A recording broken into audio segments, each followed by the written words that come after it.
welcome to our podcast at Tango Abroad. We're here with Cora Morrison, who is a senior manager for undergraduate IE university programs of North America. Thank you so much for coming here and joining on Zoom. It's Yeah, nice to virtually meet you. likewise. Thanks, Liz, so much for inviting me. Of Looking forward to it. course. So let's dive right in. Let's talk about some of the major differences between IE University and other, university programs. How does it Yeah, compare? for sure. Yeah. So, I am based in New York in the US, and so I can also maybe kind of explain a little bit in terms of many US programs as well. So, in Yeah, terms of differences to me, one of them is that the classroom is almost entirely international students. So, you're going to be in a classroom with people from all around the world, and you're going to meet friends and connections from many different countries, even continents, because we're 75% international students. North Americans usually make up about 10 to 12% of the class in the bachelor programs. And then it's a really great mix overall. And then another is that the programs themselves are very career focused and hands-on. But this also means that you're not going to be taking courses that are kind of like general requirements, like you might in the US, and then you choose your major later. You actually go directly from your first year into your major. And so by the time you graduate, you have a lot more coursework that you've actually taken related to that major. So those are, amazing. Wow. What would you say is the most popular major for your international students for undergraduate programming? yeah, so we started off actually as a business school. We were created by a group of Spanish entrepreneurs about, a little over 50 years ago. But really since then we have grown a lot, and now we offer 6 different schools with a variety of different programs. But I would say that probably business is still one of our most popular programs because that's also, where we began. And so that's kind of what a lot of people know us really well for. So business administration, but also we have a variety of amazing programs as well within the different schools. A few of the other super popular programs, I would say, especially for North American students, are international relations, behavior and Mhm. social sciences, computer science and AI. There's a variety of different ones, but those are a few of them. Okay. Thank you so much for highlighting those. I know that it can be like difficult for students to navigate which ones are really popular, especially for, North American students. We work mostly with US students, so thanks again for that. If I know that IE University has a couple different campuses, right? You have one in Madrid and then you have one in Segovia. Do you want to tell me about the different options that students have? Are they able to study at both? How exactly does that kind of work, and what does each campus offer? Yes, definitely. So, there's a lot to unpack there. So, Yeah. because both campuses, the way that we kind of think of it is 2 campuses, but the same experience in a way. And I would love, actually, I have a picture of it behind me right now. I don't know if you can really see it, but this I is our can. Segovia campus. And our Segovia campus, it's a beautiful historic campus. It was originally a convent, and it's hundreds of years old and really beautiful and amazing way for students to also have that experience of living in a smaller city, very historic and beautiful, and really kind of jump into the Spanish culture in that way. I think that also the Segovia campus tends to be a bit more international. Many international students choose to start in Segovia. And then also it's a little that closed campus environment because it is a smaller city. You can walk everywhere. Most people don't drive or anything like that, and it's very close to Madrid by train. It's about a 20-25 minute train ride from Madrid, so a lot of the students will go to Madrid on the weekends. And so Madrid, actually, that's where our campus is super different. It is a 35-story tower, and it's in the business district of Madrid, and it's a really kind of also interesting contrast. So urban campus, very tech forward as well, and a very nice also experience. You have beautiful views of Madrid. And for many of our programs, you can actually choose to either do your first couple of years of study in Segovia and then finish off your study in Madrid, or students can choose to do all of their studies in Madrid. There are some programs that are only starting in Segovia and then may move to Madrid then. And so it kind of just depends on the program, but both are amazing options, usually for students who are coming from North America, I always recommend that they start in Segovia if they can, because you're just not going to get that experience anywhere else in the States. Yeah, I understand. I feel like it's such a historic campus, and even though I've not been to the IE University campus in Segovia, I've been to Segovia, and it is such a beautiful little city. So Next time you'll have to that's come. awesome. Yeah, I do. I have to go visit for sure. Um, can we talk a little bit about on-campus housing and if there's any on-campus housing offered? I know that that can be a huge difference between US universities and international universities and just what they offer for on-campus housing. Do you want to talk a little bit about that for freshmen particularly?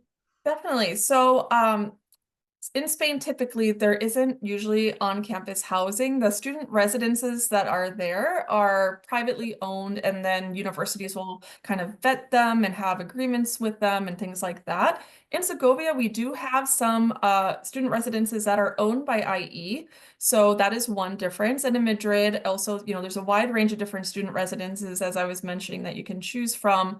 And then, I think also what is included can be very different. I mean, I went through the US college experience and stayed in a dorm and everything. And we actually stay sometimes when we go visit in the campus. Sometimes we do stay in the dorms and everything. And it is a very different experience. So I've kind of seen both.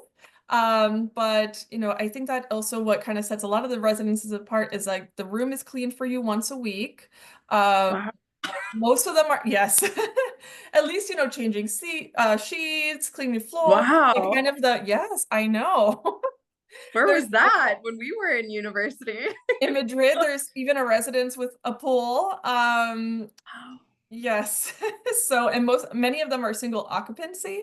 And Okay. then it is not mandatory though for students to stay in one of the student residences, but that's what I always recommend if they can, just to kind of, get started and everything is kind of taken care of for you in a big way. So, meal plans are an option and things like that too. Amazing. So, with single occupancy, I think the benefit, even though everyone complains about having a roommate when they're entering into school, is that that's kind of your first person you can lean on when you're, going to navigate the dining hall or going out to eat or whatever it is. Do you want to talk a little bit about how IE University helps students kind of build and cultivate community? Yep, for sure. And also, I should probably mention, because this is something that I think is also very different from many US schools as well. Mm. At IE, since you are starting your first year, your first semester in your major, you actually don't choose your courses that you're taking until you get to your elective period. So you're going to be in the classroom the same time, same place with all of your peers, and class sizes are very small. The biggest class size in Segovia is about 55 people. Largest class size in Madrid is 65 students. And so you are really working kind of semester by semester, class by class. And so you are able to really kind of become friends and build connections that way just by proximity of always being in the same class. However, also students that are incoming students, we do connect them before they arrive, even on campus. There's a group in Slack, and so admitted and enrolled students connect there and start kind of the conversations. And then the first week on campus, it's more of an orientation week, right? So, you get to find out where everything is on campus, you get to meet the different departments and everything. And so that's also another way. And then we have a ton of different, clubs, student life.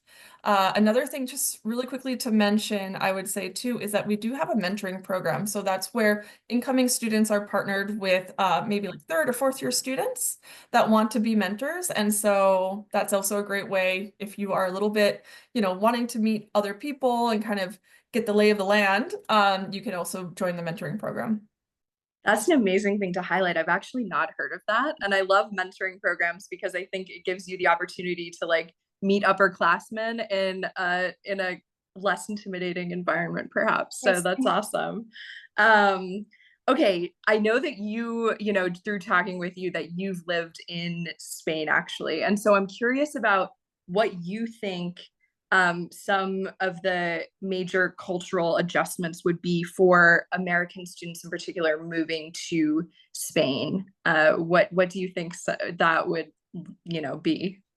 Yeah, for sure. I mean, so when I moved to Spain, also, and this was many years ago, I feel like I was in, as I was mentioning to you, Liz, before, I lived in Madrid for 6 years. When I moved to Spain, I just kind of thought, I'm never going back to the US. This is it. And I was so excited. Even though there were some challenges along the way, I never kind of felt like it was anything. I kind of was taking it more of a learning experience, I felt like, and it was something I was excited about. Of course, I think that anyone who is traveling far from home for school and maybe, this could even happen if in the States, right? It's the States are so large that you can go hours away from home even here. But, I think that if you're away from home, you can become lonely and everything. And that's where also your support network is super important, and also staying in contact with your family and friends back home. I think that for me, like if you don't know Spanish, that is something that is doable for sure. Especially on campus because everything is in English and everything like that. But I really encourage students that dive right in if you don't know any Spanish and really start to learn and everything while you're there. We actually put students in Spanish classes for free if they don't know Spanish. Wow. So because we want them to be able to kind of join and really get around in the cities and everything like that and travel throughout Spain. In terms of other adjustments, I think some of the ones that probably people have heard about, but it is really true, is that people kind of eat much later in Spain. So maybe you have lunch at 2 p.m. or 3 p.m. and you have dinner sometimes at 10 or 11 at night. So that is something that did take a little bit of getting used to when I got there. And I think just also just trying to find out like where do I go to get, I don't know, like a blanket, or where do I go? Just trying to kind of figure out how that works. But that's also why I think the mentorship program is really nice because it can kind of give all of those little details. But yeah, those are a couple things. Yeah, great. Thank you so much for highlighting those. Um, okay, so let's pivot and talk more about admissions. I know that IE is a highly competitive university, and I'm curious about, when I was doing some research, I learned that you guys have an admissions test, and I was wondering if you wanted to talk a little bit about the admissions test or the overall admissions process for IE, what you're looking for in students, what students would kind of be successful at your university. Definitely. And if I miss something, let me know. Like if I there's a will. certain Yeah. part that you think I should highlight. So we do have a holistic approach to admissions, and we have rolling admissions in many times of the year. We do have some certain benefits and certain timelines, for example, for big events or certain benefits that then we may be reaching out to students with deadlines. But overall, we do have this more rolling admissions process. We are on the Common App, and we also have our own online portal. So it just depends whatever that student prefers to do. And we look at everything. So we have, of course, the information that you send us in the portal or in Common App, things like, your transcripts, there is an essay portion, but you could actually, if you prefer it, instead of sending an essay, you can do a video, a presentation. So it's not kind of a mandatory essay. You do have a little bit of flexibility to choose whatever you feel like really kind of showcases yourself the best.